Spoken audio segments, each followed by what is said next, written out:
Sweet promises given to all who believe. Behold, I come quickly, mine own to receive. Hold fast till I come, the danger is great. Sleep not as do others, be watchful and wait. Hold fast till I come. Let's look at the message to the messenger of the church in Sardis. Chapter 3, verse 1 to 6, historical setting. Sardis means that which remains. Was built in 12th century BC on a high plateau, accessible by only one steep, narrow passage with perpendicular rock faces. Sardis was the capital of the kingdom of Lydia and Worthy. Before Sardis became one of the cities of the Roman province of Asia, it was the capital of the kingdom of Lydia. There was a kingdom called Lydia, and Sardis was the capital. And it was a wealthy city in those days, before the Romans established or founded the Roman province of Asia. This city stood 30 miles southeast of Thyatira, and it was the center of the wool and dyeing industries. So you can actually appreciate what was happening there. In terms of commercial activities, it was doing well. In the 1st century AD, it had lost its glorious prestige, but its citizens continued to live in their past history. When John received the visions that are recorded in this book, in the 1st century, this city was no more worthy, was no more the capital city of Lydia, was no more rich. Yet it continued, and the citizens continued to live in their past history. They behaved as if they were rich. Its patron deity, goddess, Cybele, called Cybele, was believed to possess the power of raising the dead. So look at the historical setting carefully, and you see how Jesus relates his message to the situation of the city. It's very important as we read chapter 3, verse 1 to 6.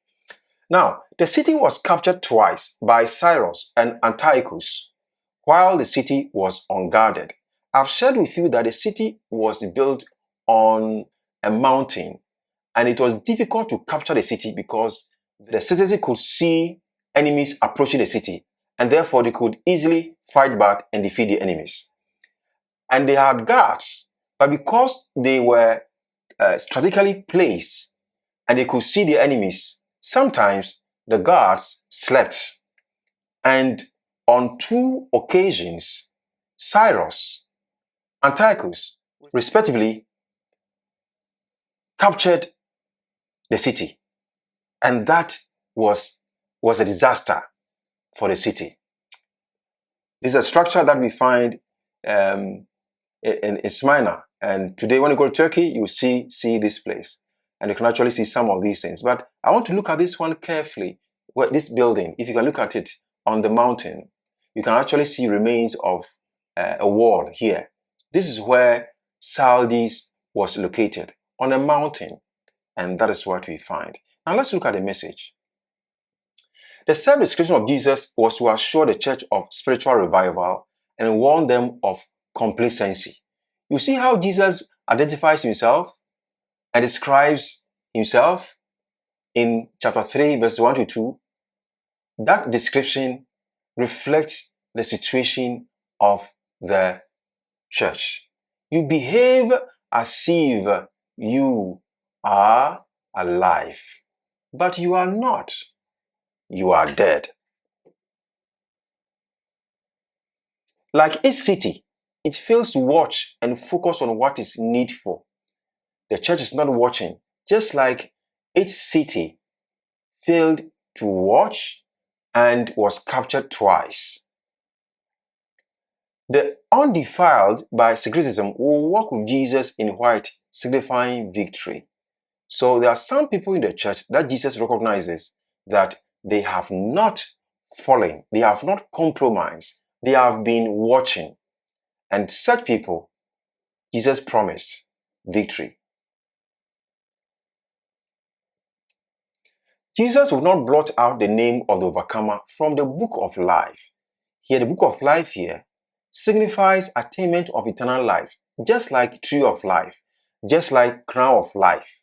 So another imagery is used here to communicate eternal life. So for each church, you appreciate that Jesus uses different imageries so that each church can easily identify with the image.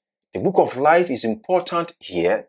Why? Because the church behaves as if she is alive. And the truth is that the church is dead.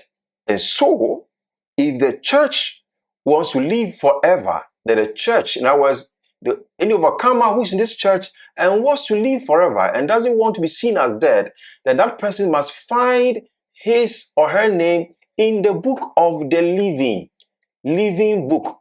Is a concept that is found in the Old Testament.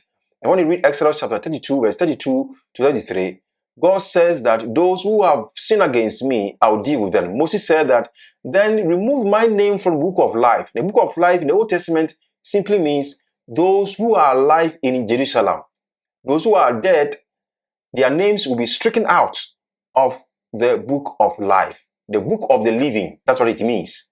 And so if the church is going to listen to Jesus, then their names will be in the book of life, meaning that they will not be considered as dead anymore, and that they will have eternal life.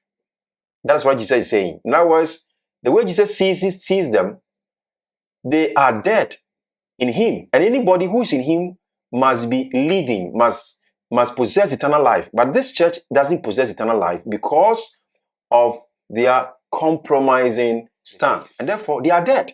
But the moment they return to Jesus and they become faithful and they watch and they make sure they do what is right that God has asked them to do, then they become alive. And therefore, they be considered as having eternal life. That is the point that this description or this imagery used here is communicating. Jesus will also confess the name of the overcomer before the Father, indicating acknowledgement of the saved. Once you overcome, once you begin to watch and you don't sleep and you become vibrant in your spiritual relationship with Jesus, then you'll be acknowledged again as God's child, as Jesus' brother and friend. Sweet promises given to all who believe. Behold, I come quickly, mine own to receive. Hold fast till I come, the danger is great. Sleep not as do others, be watchful and wait. Hold fast till I come, sweet promise of heaven. The kingdom restored to you shall begin. Come enter my joy, sit down.